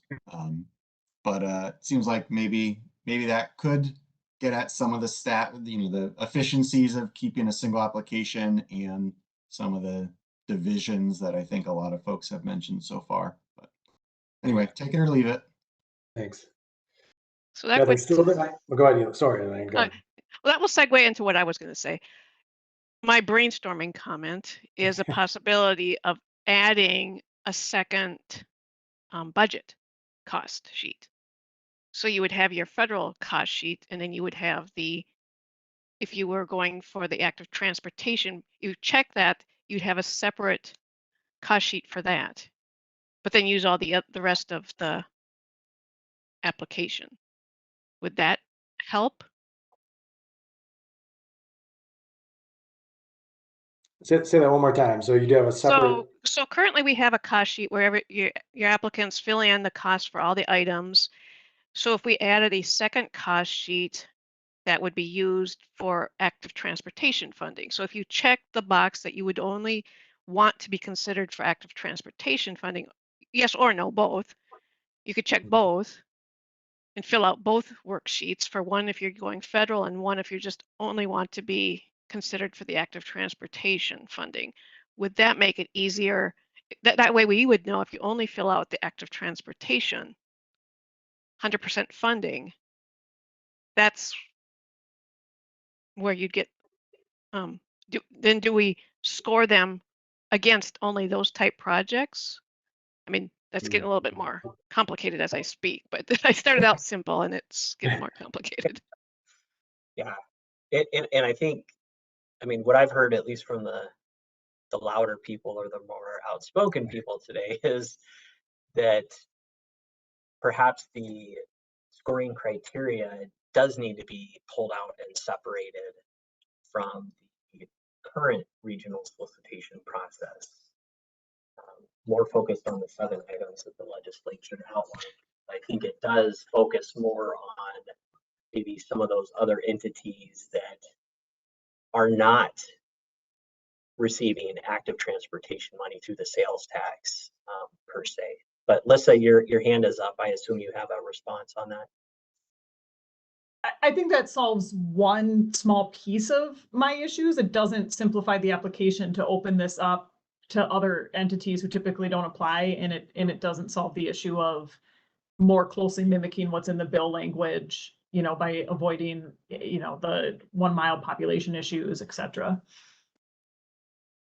Yeah, okay. We have Joe McPherson and then Cole. Yeah, thank you, Mr. Chair. I can't believe I'm going to admit this, but Jason Piper brought something good up. In regards to that existing allocation for application for active transportation, I think that would be a good pilot to do this, because as Lissa just mentioned, it pulls it out of the regional solicitation category, which some people, that haunts them to even think about trying to put an application through that. It's a pretty expensive process. And it's something that's already been done a few times. So maybe taking the next month and a half to take a look at that, see if that fits the bill for what we need. And then that could be our pilot program for at least this year. Maybe not in the future, but it would be a separate program that others could have a chance at. Thanks. All right, thank you, Joe. Can I respond to that? I mean, as long as if we mirror this MnDOT application and not build it into web grants, it's doable. the web grants part. I mean, since it's such a step different application, that would take time to build into an online application. Right, Katie? Yeah, I think that this pilot idea is worth considering, and I'm glad that we're talking about an 80-20 option or a 90-10 option or even a 100% option. I think that especially since if we do a pilot, if it's just for this first burst of cash that is coming so fast, and the motivation I think for everybody is to spend it down quickly. I think one way to accommodate that is also to raise some of the maximums, you know, as long as we're decoupling from the regional solicitation.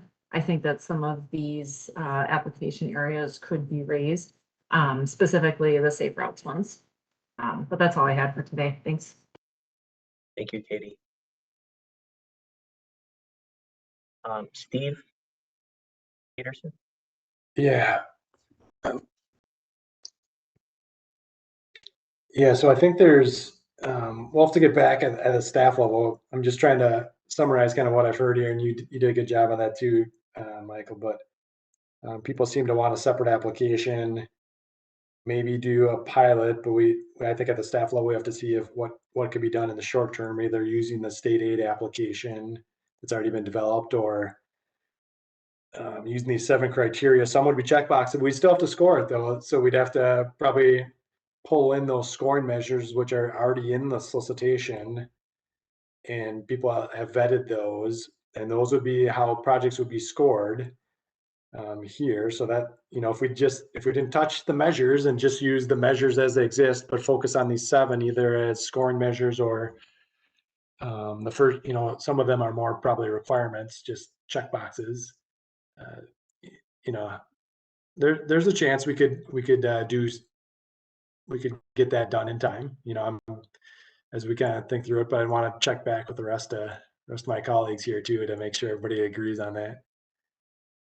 Okay. We also need their scores when they all come in. Yeah, Cole?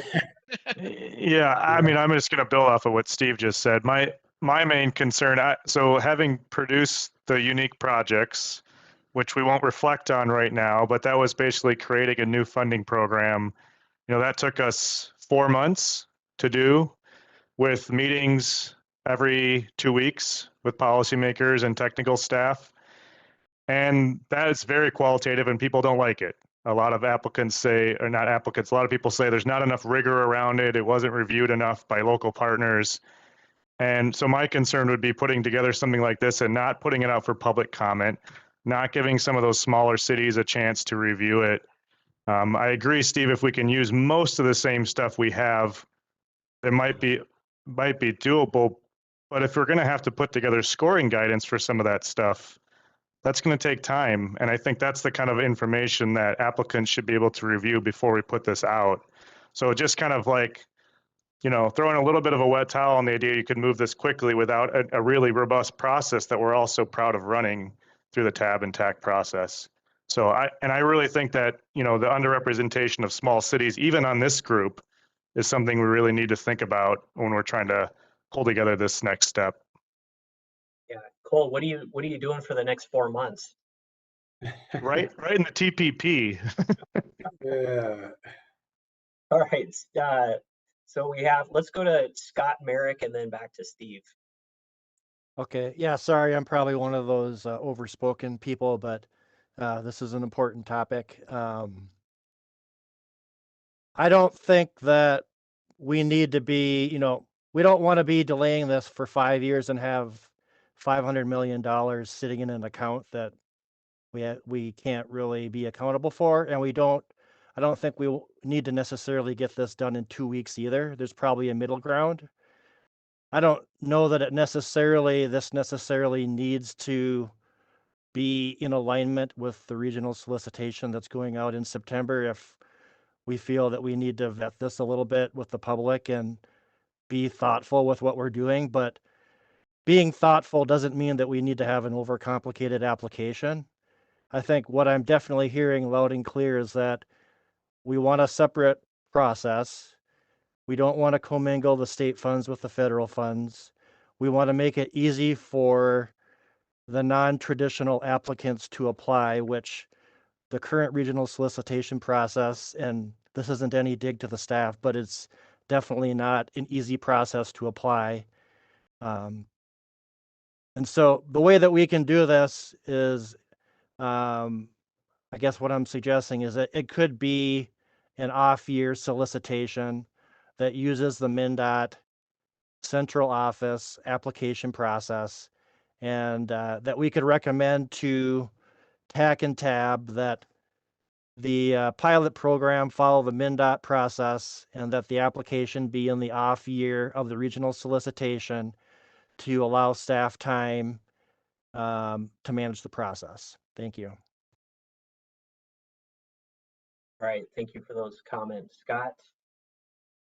So Steve and staff, you've gotten a lot of different feedback today. So, you know, we kind of knew there wasn't going to be consensus around any certain approach. I think some of it comes down to, you know, what we really do have consensus on and some of the constraints within the system. So what I'm hearing is, and Steve, you can re-summarize my summary, but yeah. We do want to definitely highlight this separately from our current solicitation, whether it goes with the solicitation, but it's a different category, you know, with checkbox, whatever that is. And I think maybe there's an opportunity to use some of the existing scoring from the solicitation, but also make some other tweaks where maybe we're removing the density within a mile or things like that to better, and maybe replace that with something that is better reflective of one of the 7 categories outlined by the legislature. So I think there's a number of different paths we can take here, but maybe I'll turn it back to you to summarize what you're hearing and maybe some potential next steps. Yeah, I think you did a good job there summarizing it. You know, the thing I'm coming back to a little bit is, you know, the intent of the in the bill language as the process must align with the procedures and requirements of the solicitation, and we've kind of gone 180 on that a little bit here today.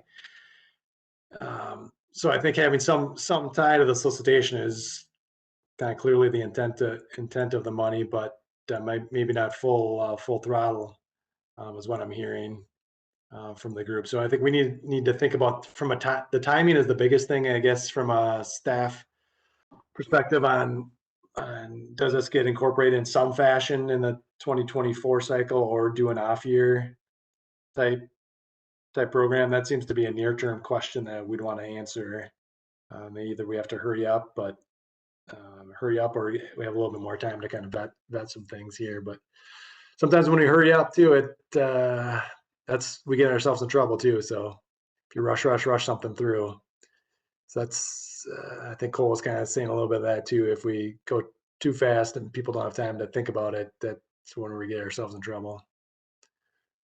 So I see the next steps as kind of like, again, looking at the timing. We're going to review the state aid application, kind of compared versus the legislation to see if it's in alignment or slightly different and what needs to be changed. Those are maybe the next steps I've got written down here. Yeah, no, this is money that will be coming in every year for many, many years. So this is legacy money. So I think, you know, yeah, we run a pilot and, you know, staff will have to have some feedback on what is possible. But long term, what I'm hearing is there should be kind of a focused process with this money and not just to commingle it with the entire solicitation, because the funding sources are a little different. Maybe we want to highlight it a different way. But yeah, we're in a good situation here. You know, we're getting money quickly and we have to find out how to spend it. That's been the big thing this last year is, you know, there's too much money coming in. We don't know how to spend it. That's a good problem.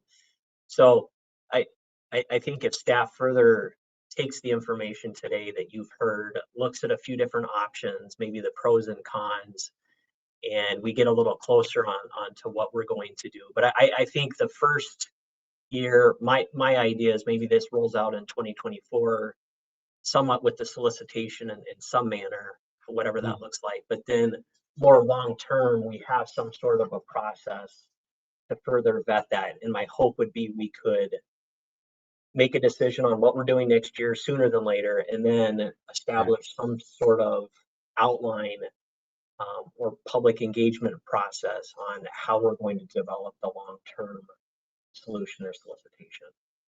Yep. Good. I like that approach. Well, we've had good feedback. I appreciate it. You know, all this stuff is happening fast across the board here and on many fronts. So I do appreciate people taking the time to look at these 3 pages we put together here and the questions and thinking really thoughtfully about them and how it fits with our other monies. And so it really took some brain power to really get through this. So I appreciate that. All right, so do you have anything else we need to touch on, or do you think we've gotten through the key discussions from staff's perspective?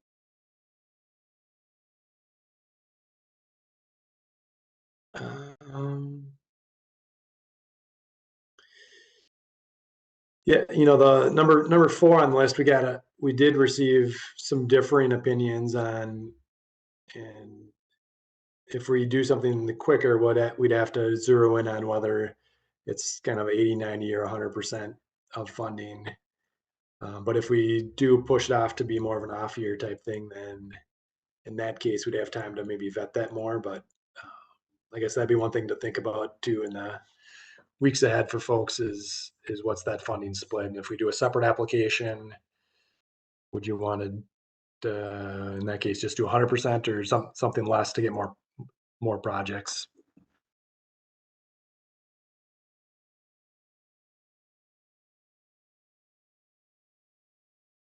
Yeah, I don't know that there was much, but yeah, I mean, if it went with the timing of the regional solicitation, you know, it may make sense to be consistent and go 80-20, but then at some point, if it's in an off year or it's separate location, it could be 100%.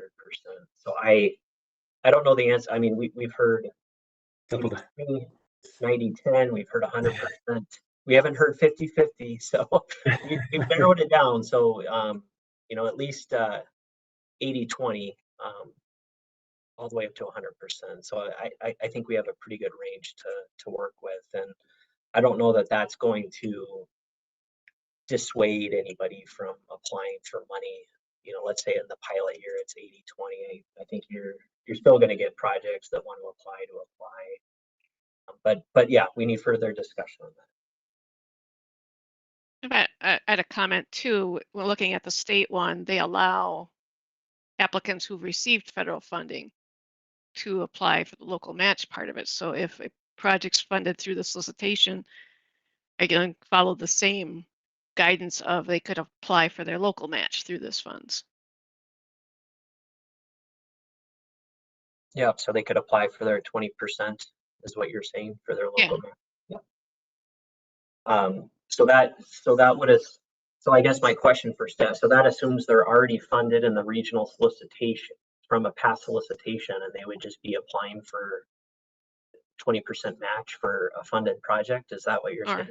Or 50%. I mean, it could be right now, you know, we say maximum is 80-20, but if they submit for funding, it's 50-50, they could come in for the other 50% with the, and if that's following the same as the state, it says any federally funded project.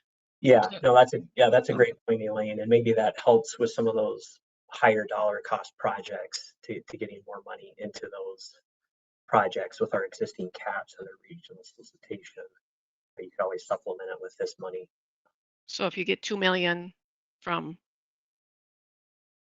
a sidewalk project, you could apply for another 2 million from the state funding. So that's a consideration that the committee would need to discuss too. Or if it's a 5.5 from a trail project, do they get another 5.5 million from? Right. Yeah. Is it a cap total from our process, or is it a cap federal and a cap?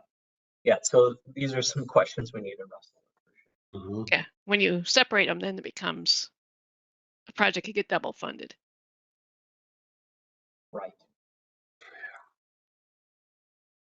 All right, clear as mud, Steve?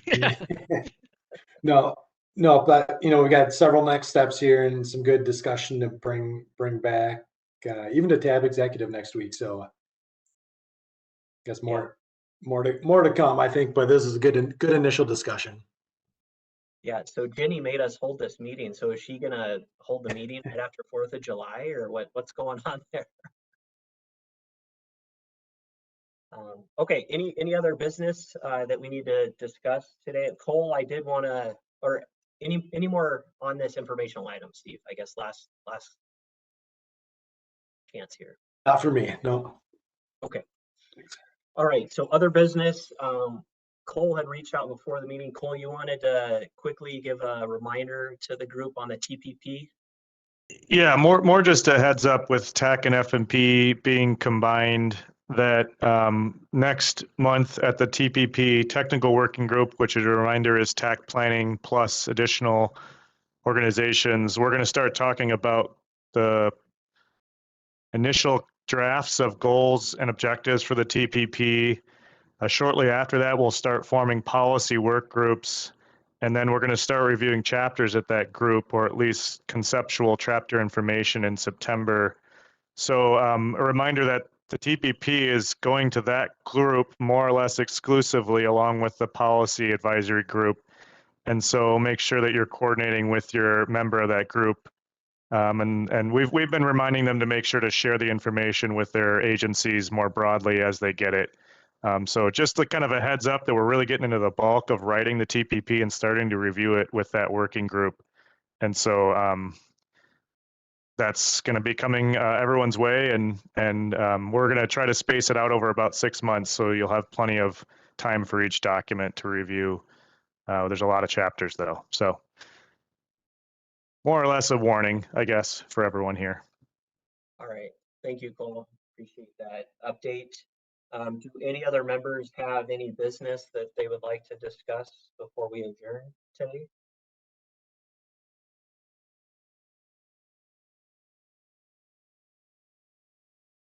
All right, seeing none, appreciate everybody's feedback to staff on this item.